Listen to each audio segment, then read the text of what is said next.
Pois bem, prosseguindo, o item 44 do nosso livro, na página 111, um concílio donatista de Bagai. Lembre-se, os donatistas eram igrejas anabatistas que viviam na África. E a Igreja Católica, ela sempre cria problema para essas igrejas, por essas igrejas não concordarem com a Igreja Católica, né? Bom, então agora o ano 394 da era cristã. Bom, eu aproveito esse texto aqui,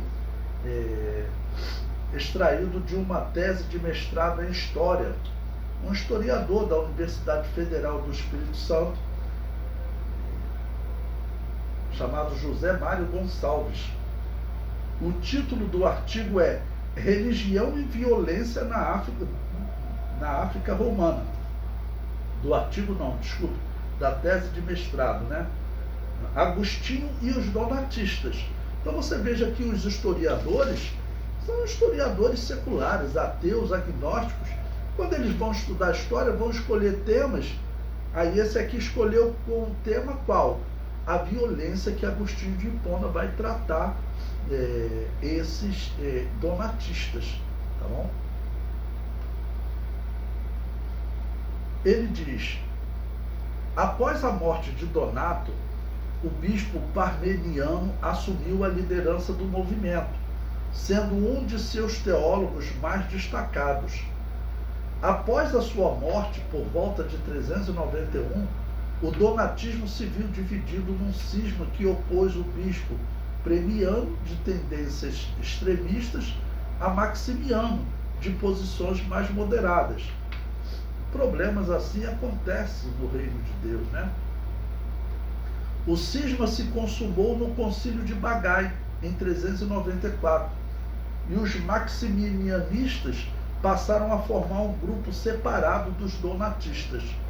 Apesar disso, pode-se dizer que esse foi um período de grande prosperidade para o movimento. O próprio Agostinho de Hipona vai dizer que as igrejas anabatistas eram em maior número do que a Igreja Católica, como acontece hoje. Quantas Assembleias de Deus existem, por exemplo, no Brasil, e quantas igrejas católicas? Ele prossegue: no tocante às relações entre a Igreja e o Império, os donatistas consideravam os magistrados seculares como irrevogavelmente hostis à Igreja, ou seja, hostis a ele, né? Os governadores eram hostis a eles. E, portanto, não reconheciam a cristianização do Império como um bem. Então, olha, esse historiador aqui, o que ele está reconhecendo? Que existia uma igreja fora da igreja pagã, fora da igreja estatal, fora da igreja do governo. E essa igreja, que a história católica romana chamou de donatista, ele dizia: olha, nós não reconhecemos essa cristianização do império. Isso aí não é cristianismo, não. E prossegue: os donatistas viam a si mesmos herdeiros do autêntico cristianismo anterior a Constantino, marcado pela perseguição e pelo martírio.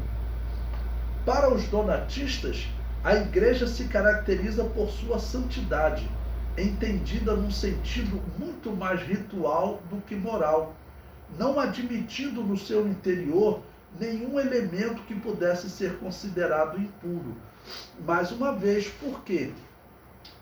O católico romano, se a pessoa pecou, ele não é excluído nunca, entendeu? A não ser que ele não queira mais o catolicismo, mas se você confessar o pecado, está tudo bem.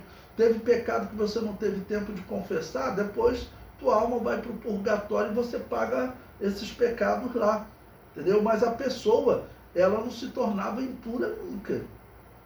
Por quê? Porque ela já recebeu o batismo católico, ela já se livrou do pecado original, ela só teria que agora continuar se confessando e depois o padre tirar a alma dela do purgatório, né? Ele prossegue: usavam para si o adjetivo de católico no sentido diferente dos seus adversários, ou seja, os donatistas diziam, nós somos católicos, tá bom? Aí ele explica, para os donatistas, catolicidade não queria dizer universalidade, mas totalidade, em referência à preservação da totalidade da lei de Deus que eles acreditavam guardar. Tá bom? A Igreja Católica Romana usa em outro sentido, né? Nós podemos dizer que nós, assembleianos, somos católicos? Sim. Né? O termo católico, por exemplo, ele aparece na Epístola aos Hebreus, né? A Universal Assembleia dos Santos. O universal em latim é o quê? É católico. Só que a Igreja Católica Apostólica Romana, essa já é diferente. Tá bom? O catolicismo dela não é o catolicismo que aparece lá na Epístola aos Hebreus, né?